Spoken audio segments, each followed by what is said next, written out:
Olá, seja bem-vindo ao canal Recapitulando. Hoje a gente mergulha numa passagem, assim, super conhecida, o capítulo 7 do livro de Gênesis, lá na Bíblia. Vamos usar o próprio texto bíblico e também alguns comentários, sabe? Que ajudam a gente a pensar no que ele significa. A ideia é entender bem essa história do dilúvio, como está lá em Gênesis 7, e ver o que essas análises dizem sobre o porquê disso tudo. Então vamos lá. Gênesis 7 começa com Deus falando para Noé, que é descrito como homem justo, né? A instrução é: entra na arca. Você, sua família e os animais. E tem um detalhe curioso sobre os bichos. 7 pares dos limpos, 1 par dos não limpos e 7 pares das aves. Aí vem o aviso divino. Em 7 dias ia começar um dilúvio. 40 dias e 40 noites de chuva para acabar com a vida na terra. E Noé, que já tinha 600 anos, ele faz tudo direitinho. Obedece. Exato. E essa justiça de Noé é tipo o ponto-chave para ele ser salvo. Não é qualquer um. E essa história dos animais limpos e não limpos, interessante que isso já apareça aqui, né? Bem antes da lei de Moisés e tudo mais. As fontes que a gente viu sugerem que isso talvez mostre que essas práticas rituais são bem antigas mesmo. E a precisão do tempo também chama a atenção. 7 dias de aviso, depois 40 dias de chuva. É bem específico. Sim, muito específico. E o dilúvio começa numa data marcada, ano 600 da vida de Noé, segundo mês, dia 17. A descrição no texto é, nossa, muito forte. Romperam-se todas as fontes do grande abismo e as janelas do céu se abriram. Essa linguagem é poderosa, né? O que será que significam essas fontes do abismo e janelas do céu nas análises? Pois é, essa linguagem sugere algo catastrófico, em escala global, entende? Não uma enchente qualquer. As fontes que estudamos tendem a ver isso como uma descrição de um evento histórico mesmo, imenso, não só uma metáfora. As fontes do abismo seriam tipo água subterrânea jorrando, e as janelas do céu, uma chuva torrencial vinda de cima. Uma catástrofe total. E tem um ponto interessante que alguns comentaristas levantam. Aqueles 120 anos mencionados antes, talvez o tempo para construir a arca. Bom, eles interpretam isso como um período de graça, sabe? Uma chance final que Deus deu antes do julgamento. Entendi. E a narrativa continua, mostrando as águas subindo, cobrindo tudo até os picos mais altos das montanhas. E o resultado é bem drástico.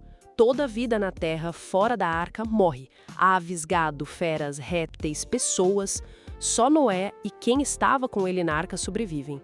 E as águas ficam dominando a terra por 150 dias.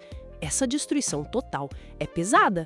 Como as fontes lidam com essa severidade de Deus? É um ponto bem complexo. Os comentários descrevem como um ato estranho de Deus.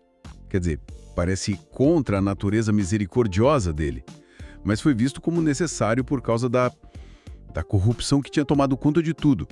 Uma analogia que usam é tipo separar as laranjas boas das podres para não perder tudo, sabe? Salvar o que ainda tinha valor.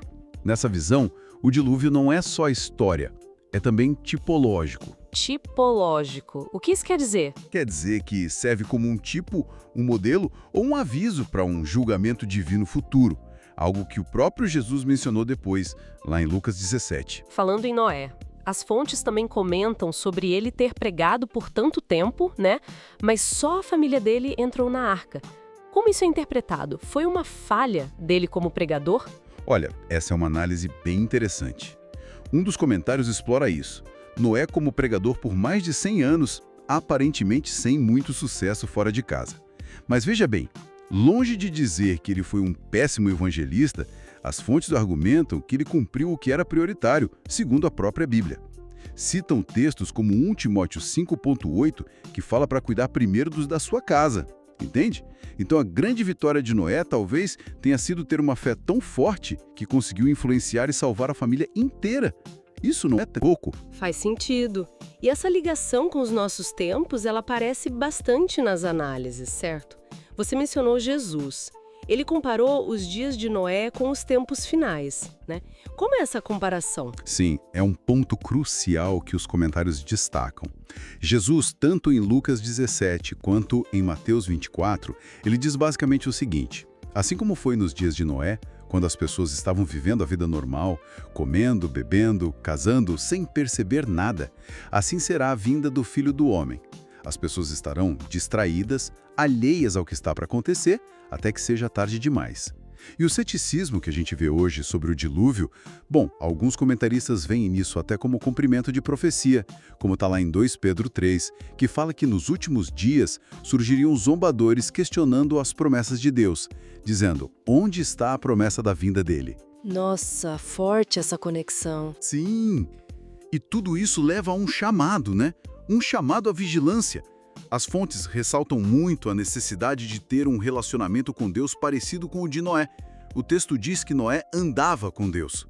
E isso não é só ir à igreja, é ter uma consciência constante da presença de Deus, um desejo de fazer a vontade dele no dia a dia. A ideia é que Deus revela seus planos, seus segredos àqueles que são fiéis, que andam com ele. Então, no fim das contas, Gênesis 7 não é só uma história antiga para essas fontes. É um arquétipo, um padrão. Fala sobre juízo, sobre fé, sobre a importância de estar espiritualmente preparado e levanta questões bem atuais sobre nossa responsabilidade, nosso futuro. Uma reflexão profunda mesmo. Muito obrigada por essa análise e, para quem nos ouve, fica o convite para continuar essa jornada conosco. Até amanhã no próximo capítulo. Até mais!